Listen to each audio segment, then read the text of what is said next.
Cette méditation quotidienne vous est présentée par le Centre Le Pèlerin, spécialisé en accompagnement psycho-spirituel. lepèlerin.org.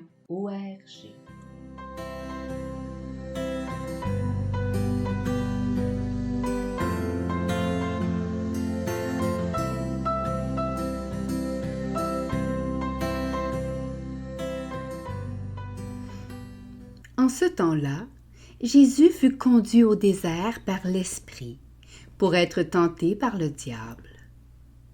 Après avoir jeûné 40 jours et 40 nuits, il eut faim.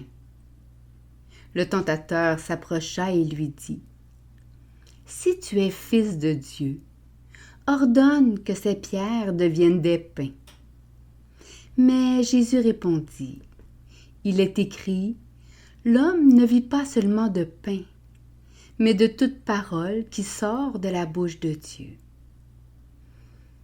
Alors, le diable l'amène à la ville sainte, le place au sommet du temple et lui dit : « Si tu es fils de Dieu, jette-toi en bas, car il est écrit, il donnera pour toi des ordres à ses anges, et ils te porteront sur leurs mains, de peur que ton pied ne heurte une pierre. »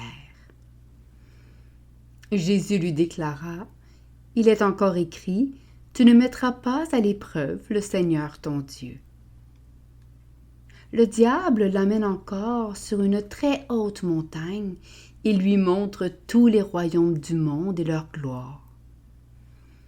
Il lui dit : « Tout cela, je te le donnerai, si, tombant à mes pieds, tu te prosternes devant moi. » Alors Jésus lui dit : « Arrière, Satan, car il est écrit, c'est le Seigneur ton Dieu que tu adoreras. À lui seul tu rendras un culte. » Alors le diable le quitte. Et voici que des anges s'approchèrent et ils le servaient.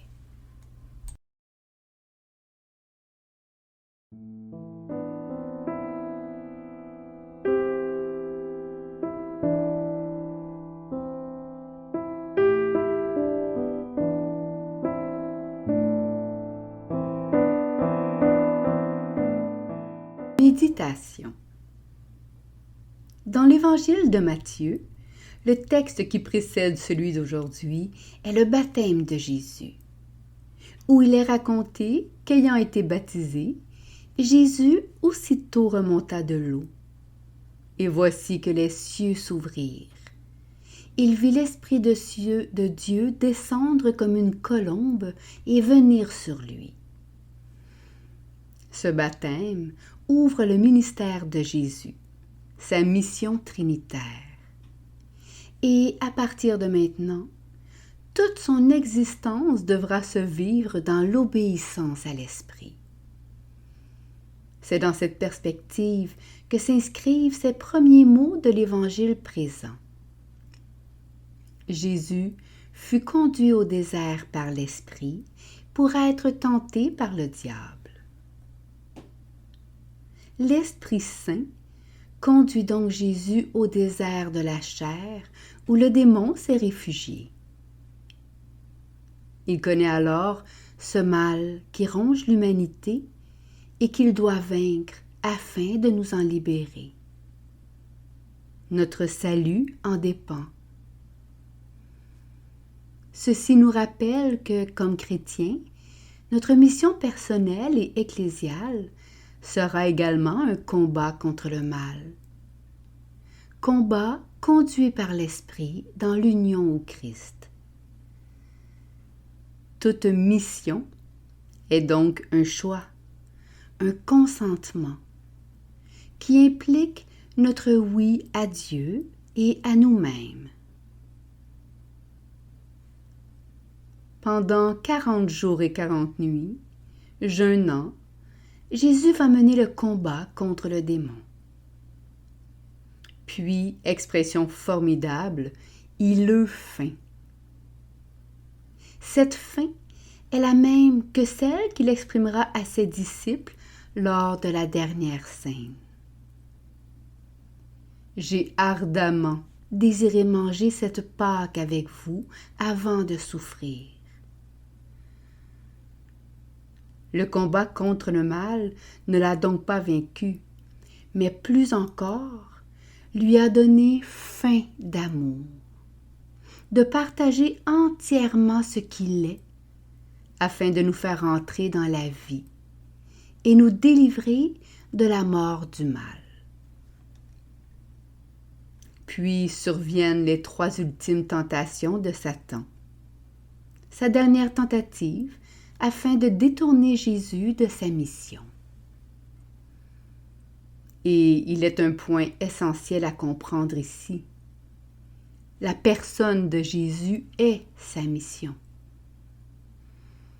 Ce qu'il a à donner à toutes et à tous, c'est lui-même, sa vie de fils. C'est ce don qui nous sauve. Ceci signifie que ces tentations ne peuvent être que l'ultime tentative de le détourner de qui il est. Et il est important de saisir qu'il en est de même pour nous, car nous participons de sa mission. Consentir à la tentation de notre part est accepter d'être autre chose que soi-même, de refuser d'être fille ou fils de Dieu dans le Fils et de refuser de porter au monde le don que nous sommes. Mais ayant confiance en ce combat, car Jésus, en refusant ces tentations, dit non pour nous, afin de nous offrir la grâce d'en faire autant.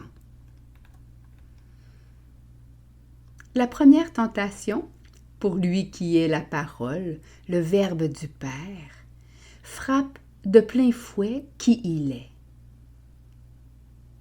Et sa réponse à Satan est claire. Il refuse de ne pas être le pain de vie du Père et être réduit à un simple pain matériel. Car l'homme ne vit pas seulement de pain, mais de toute parole qui sort de la bouche de Dieu. Sa venue en ce monde est pour nous offrir la parole qui sort de la bouche du Père, lui-même.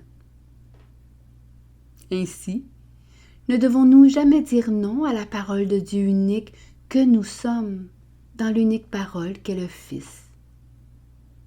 Sinon, nous nous nions nous-mêmes et ne pouvons accomplir la mission que nous sommes. Notre don unique de Dieu est le pain de vie véritable, dont notre mission doit être le partage. La deuxième tentation porte sur son rapport à l'esprit. Il répond à Satan en disant « Tu ne mettras pas à l'épreuve le Seigneur ton Dieu. » Il ne peut, comme Christ serviteur, se détourner de l'obéissance à l'esprit qui a marqué sa venue au désert. Il ne saurait se jeter en bas du temple en obéissance à la commande de Satan et dans la peur que son pied ne heurte une pierre, sans refuser sa mission et le chemin sur lequel l'esprit doit le guider.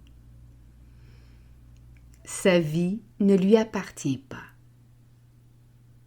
Elle appartient depuis toujours au Père et à l'Esprit.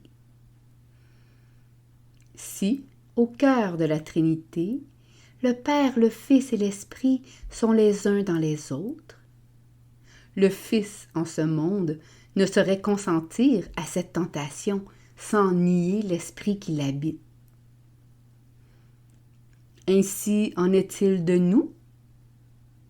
Car, en tant que serviteur dans l'unique serviteur, seule l'humilité de l'obéissance à l'Esprit peut nous garder dans l'intégrité de notre mission et donc de notre identité.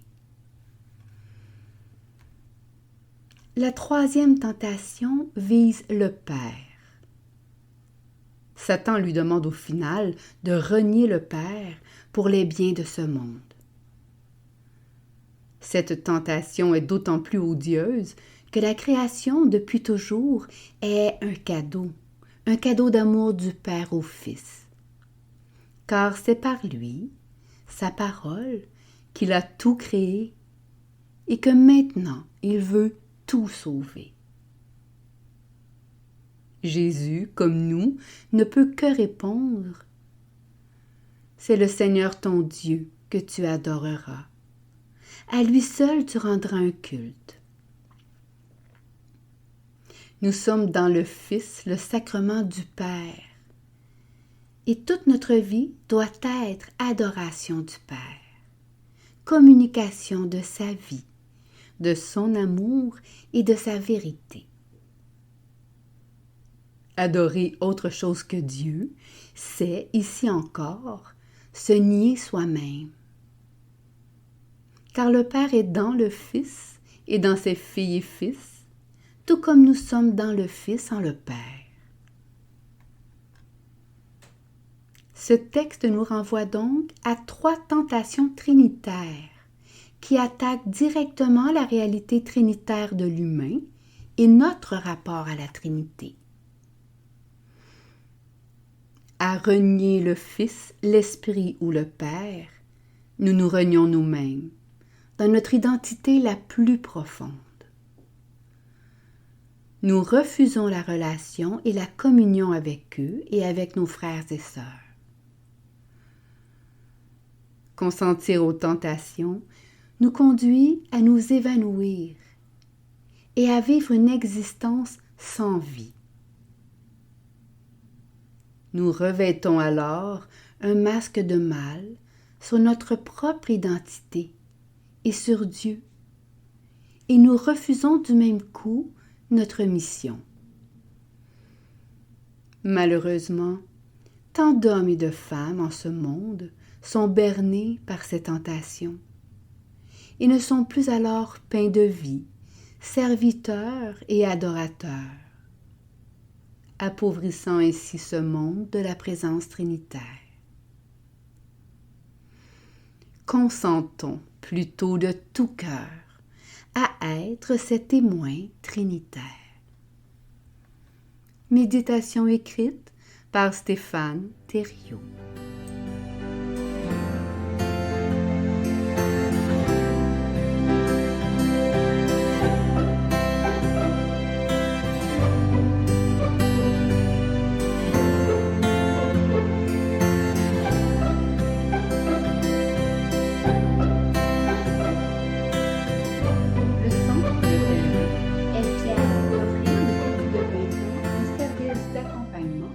Ainsi qu'un certificat universitaire en accompagnement spirituel.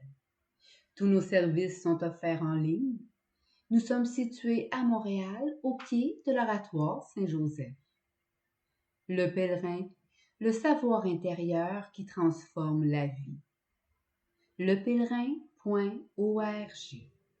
Page Facebook, Centre Le Pèlerin.